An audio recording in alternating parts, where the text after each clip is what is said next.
महाराज की जय।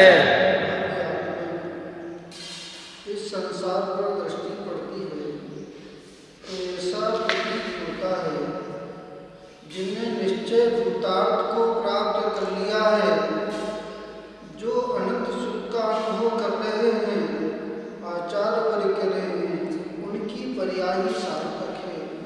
और जो व्यवहार भूतार्थ में लगे हुए हैं, जो जीव छद्मस्त हैं, आचार्य वर्ग कह रहे हैं, वह इंद्रिय सुख का ही अनुभव करते हैं।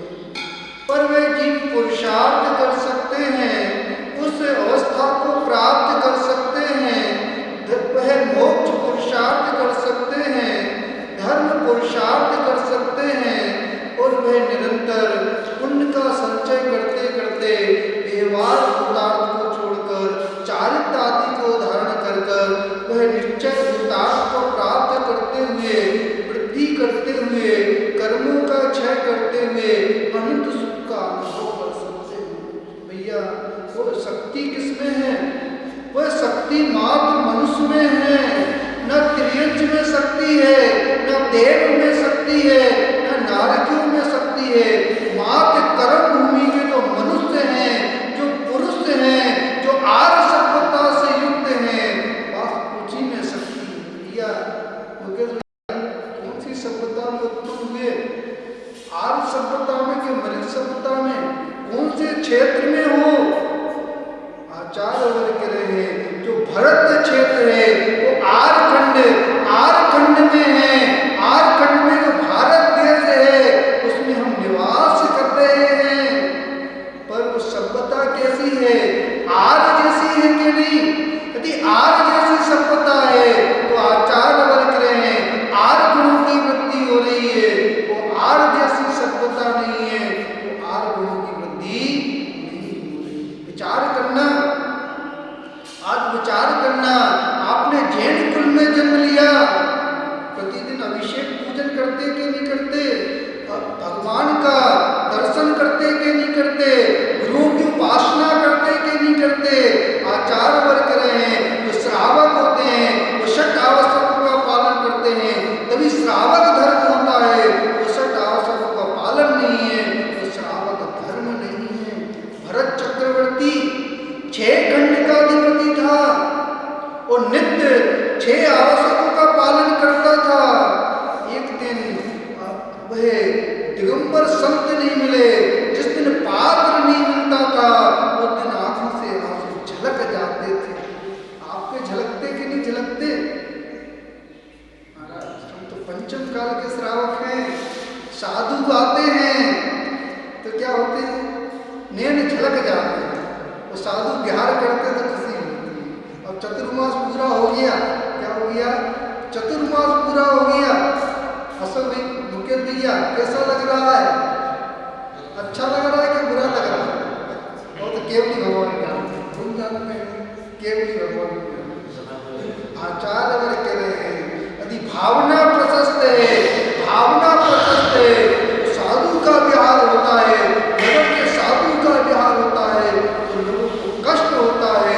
भावना प्रशस्त नहीं है तो साधु यदि नगर में प्रवेश करते हैं तो लोगों को जो मिथ्यात्व से युक्त हैं, उनकी भावना प्रशस्त नहीं है, साधु नगर में आते हैं, उनके हृदय में कष्ट होता है। आज चिंतन करना, विचार करना कि हमारा परिणाम कैसा है? सम्यक रूप परिणाम है कि मिथ्यात्व रूप परिणाम है। एक नगर में मुनिराज आए, राजा राज करता था, वह अपनी स्त्री के साथ बैठा हुआ था और वो चंदन लगा रहा था, वह एक उसके शरीर का श्रृंगार कर रहा था। तो राजा को पता चला नगर में साधु आए हैं तो उसने श्रृंगार छोड़ दिया और रानी से कहा इनको आहार दान दो,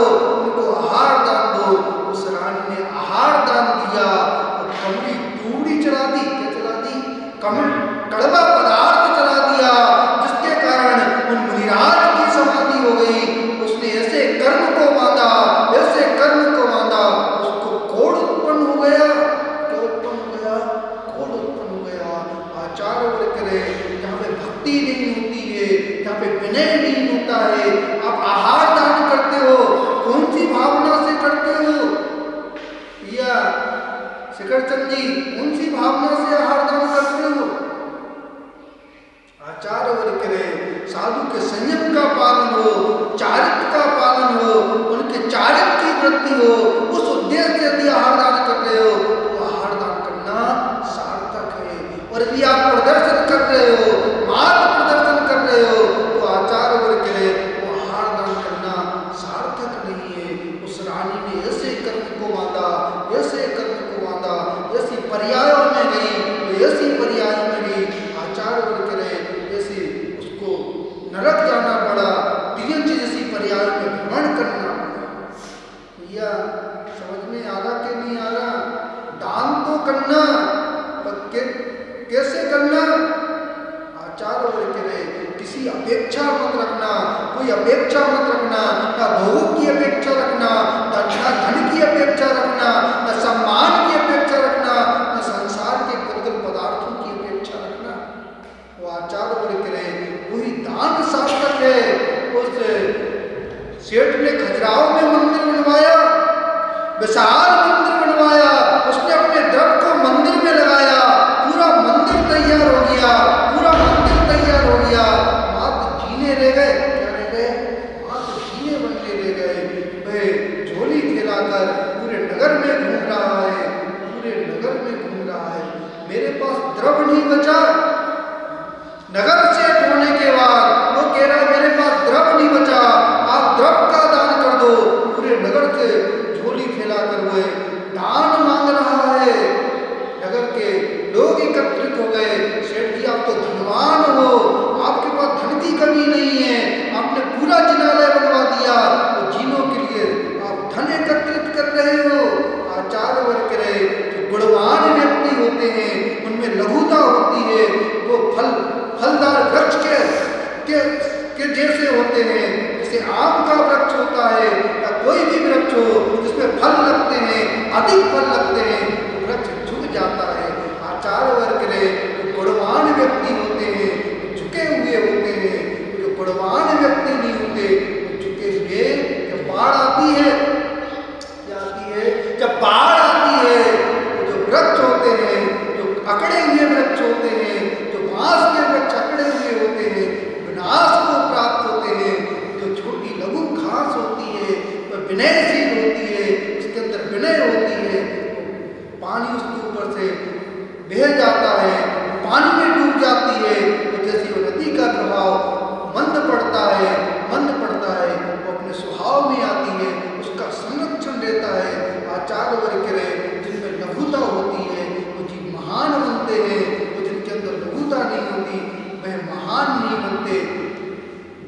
पांडवों में लघुता थी, इसमें लघुता थी, पांडवों में लघुता थी, वो कौरवों में लघुता नहीं थी। किसका विनाश हुआ?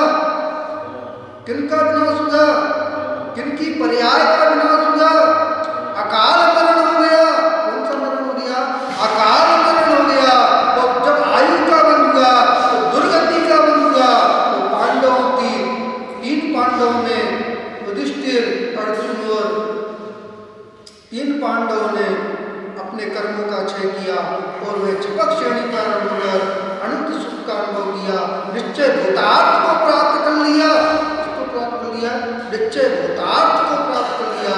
और 2 मुनिराजों ने नकुल और सहदेव अपने उपसम श्रेणी पर आरंभ हुए। जब आयु का बन हुआ तो सर्वार्थ सिद्धि के देव हो गए। 33 सागर की आयु को बांध दिया, वो वहां से चलकर आएंगे तो सर्वार्थ सिद्धि के देव होते हैं, एक भावोत्तारी होते हैं, वो वहां से चलकर आएंगे, मनुष्य पर्याय को धारण करेंगे, कर्मों का क्षय करेंगे और निश्चय भूतार्थ को प्राप्त कर अनंत सुख का अनुभव करेंगे। भैया कौन सा अनुभव हो रहा है? असल भैया कौन सा अनुभव हो रहा है? शांति का अनुभव हो रहा है कि नहीं हो रहा?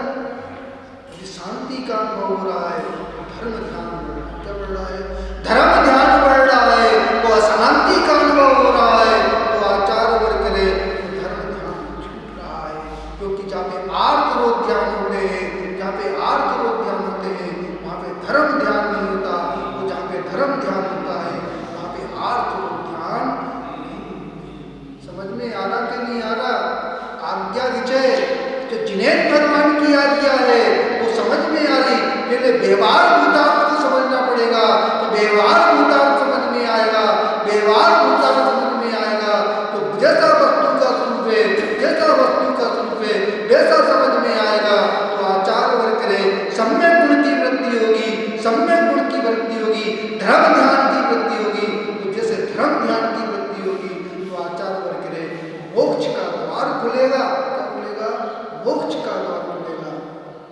दुर्योधन से कहा गया 5 गांव चाहिए। कितने गांव चाहिए? 5 गांव चाहिए। उसने कहा एक भी गांव नहीं मिलेगा। आचार वर्ग कह रहे जिनकी लोक प्रवृत्ति होती है, लोक प्रवृत्ति होती है, वो किसी को कुछ दे नहीं सकते। भैया दान करना, उस सेठ ने पूरा जिनालय बनवाया, झोली फैलाकर पूरे नगर का चक्कर लगा। किसका लगा रहा है? पूरे नगर का चक्कर लगा रहा है। वो सब लोग कह रहे हैं कि आप धनवान होते हुए भी थोड़ा सा तरफ खर्च नहीं कर पा रहे। वो सेठ कह रहा है मुझे मान उत्पन्न नहीं हो जाए, मेरी जो पीढ़ी आएगी, आगे वाली पीढ़ी आएगी, उनको मान उत्पन्न नहीं हो कि मेरे दादा ने मंदिर बनवाया है, मेरे पिता ने मंदिर बनवाया है, मेरे पूर्वजों ने मंदिर बनवाया है, उनको मान उत्पन्न नहीं हुए। इसलिए उन्होंने पूरे नगर से चंदा मांगा, वो जीने बनवाए, वो जीने बनवाए। तो वहाँ पर लिखा हुआ है तो जिनालय की पूजन करेगा, तो जिनालय की सेवा करेगा, उनके दास का दास हूँ। आचार वर्ग करे तो गुणवान व्यक्ति होते हैं, तो गुणवान व्यक्ति होते हैं वो लघुता करते ही करते हैं। समझ में आ रहा कि नहीं आ रहा? उस रानी ने लघुता प्रकट नहीं कर पाई, मान को उत्पन्न किया, दुर्गति में चली गई। कहाँ चली गई? दुर्गति में चली गई। आपको कौन सी गति में जाना है? आपकी विचारधारा कैसी है? आचार वर्ग करे कि आपकी विचारधारा सार्थक है, आप परिवार में रहते हो, समाज में रहते हो, यदि आपकी विचारधारा अच्छी होगी तो स्वयं को भी सुख मिलेगा, परिवार के लोगों को भी सुख मिलेगा, परिवार के लोगों को भी सुख मिलेगा। वो आपकी विचारधारा सही नहीं है तो न स्वयं को सुख मिलेगा, न परिवार के लोगों को सुख मिलेगा, समाज के लोगों को। समझ में आ रहा कि नहीं आ रहा? उस मारीची को भगवान के समोसन में समझ में नहीं आया। कहाँ समझ? सिंह की पर्याय में समझ में आया। क्या समझ में आया? आचार वर्ग रहे यदि भव्यता है आपके अंदर, यदि भव्यता है तो प्रकट होगी होगी, चाहे त्रियंज पर्याय में हो, चाहे मनुष्य पर्याय में हो, चाहे नरक की पर्याय में हो, चाहे देव की पर्याय में हो, जैसे निमित्त मिलेगा वो काल लब्धि आएगी।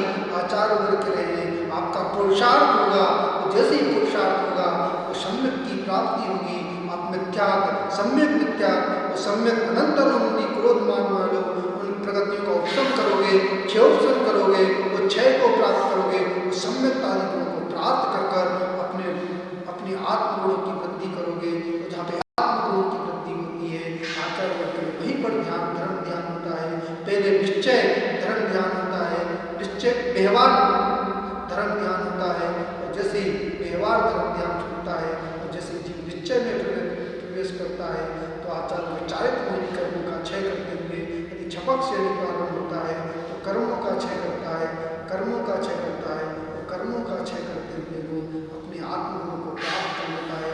अपनी भावना भाते हैं कि आप अपने आत्मगुणों को पहचानें, परमात्मा के गुणों को पहचानें, धर्म ध्यान करें। पहले वास्तव प्रेम का भाव होना चाहिए, और जहाँ पर वास्तव प्रेम का भाव होता है वहीं पर धर्म ध्यान होता है, वहीं पर आत्मगुण की वृद्धि होती है।